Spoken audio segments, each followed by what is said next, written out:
예, 한 주간의 이슈들을 쭉 한번 살펴보겠습니다. 주식시장에서는 이런 말이 있죠. 한때는 유동성 장세, 또 경기가 어느 정도 회복될 때는 실적 장세. 이 강세장을 표현하는 그런 분류인데요. 부동산 시장에 관련된 이런 어떤 금융시장의 여건들을 우리가 한번 살펴보면 이런 부분들이 드러내는 것은 이제 실적에 대한 부분이다라고 생각을 해볼 수가 있을 것 같습니다. 이제 부동산을 구입하기 위한 자금이 크게는 본인의 자기 자본과 그리고 부채로 이루어졌다라고 보여지는데 이 중에서 이 자기 자본은 이런 소득 부분하고 상당히 연계성이 깊단 말이죠. 그러면 우리나라에 있는 전반적인 소득 수준 그리고 수요에 대한 여력이 끌려 올려지려면 이런 식으로 해서 경기에 대한 회복 시그널이 계속해서 나와줘야 된다는 것이죠. 다행스럽게도 2분기까지는 이 성장세가 괜찮게 나왔습니다.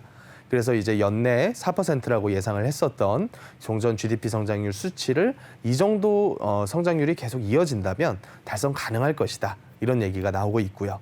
그런데 이제 3분기부터가 걱정인데 3분기부터 지금에 이르기까지 계속해서 코로나 확진자가 1,000명대를 넘어서 발생을 하다 보니까 이제 이 델타 변이 바이러스로 인해서 여태껏 2분기까지 전반적인 경기 여건을 끌어올려줬었던 내수 부분이 굉장히 크게 타격을 입지 않을까 다시 고민을 많이 하고 있고요.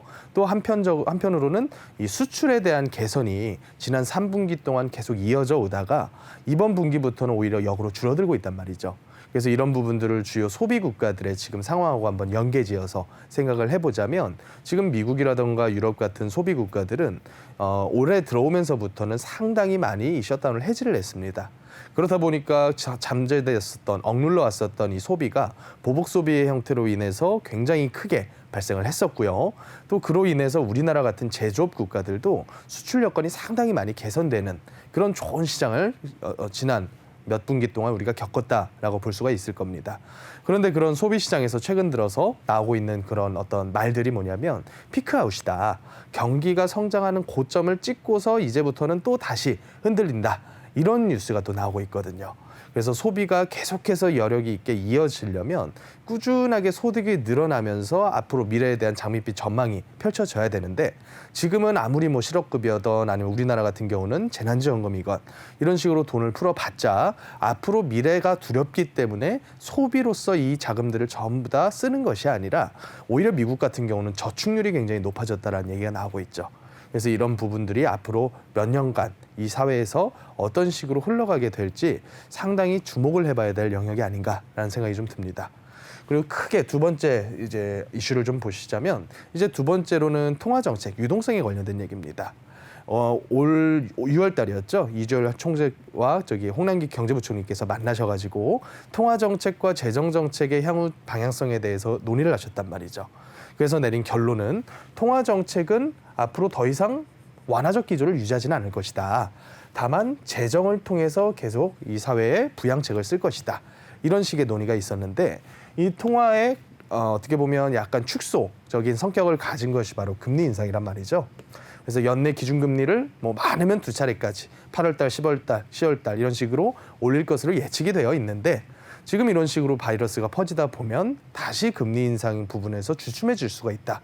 이런 이제 예상이 시장을 뒤덮고 있거든요. 특히나 이런 투자 시장에 있어서는 기준금리 인상이 늦춰진다라고 하는 것이 상당한 호재로 작용을 해버릴 수도 있기 때문에 이제 부동산 역시도 반응은 즉각적이진 않지만 이런 심리에 의해서 지금은 굉장히 많이 변동성이 심화된 시장이기 때문에 이런 부분들이 조금 더 수요를 끌어올리는 역할을 하게 될 가능성이 있다.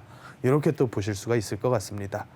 그래서 어찌됐든지 지금 우리나라에서 가장 크게 문제되는 것이 가계 및 중소기업 기업 부채라는 것이죠.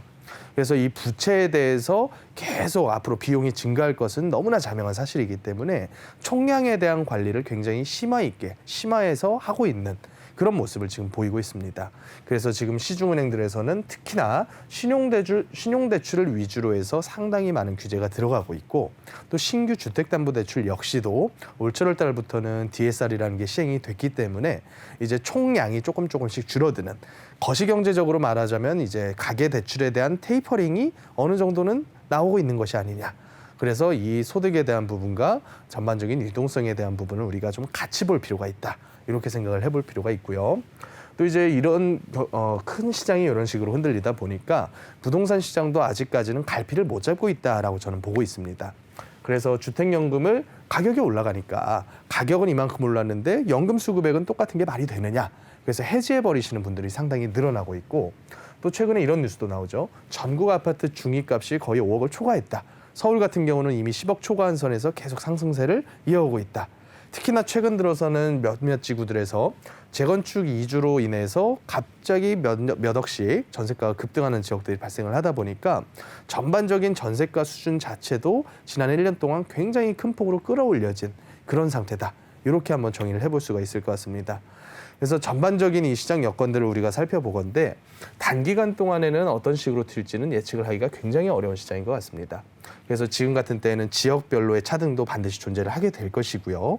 지금 이미 중저가 지역들에서는 한 건 한 건 이루어지는 거래가 계속 고가를 갱신하는 형태로 이루어지는 반면에 고가 지역들에서는 오히려 그 기존에 있었던 고가를 뛰어넘지 못하는 거래들이 하나씩 이루어지고 있거든요. 그래서 이런 지역에 대한 이슈 역시도 이 시장에 있어서는 단기적으로 굉장히 큰 그런 영향을 미칠 가능성이 큰 변수다. 이렇게 보시면 될 것 같습니다.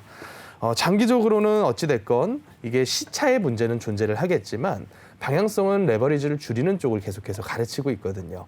그래서 이 부분을 참고하셔서 내 집 마련이건 아니면 투자건 하시는데 상당히 좀 주의를 유의하셔야 될 필요가 있다. 이렇게 생각을 한번 해보고요.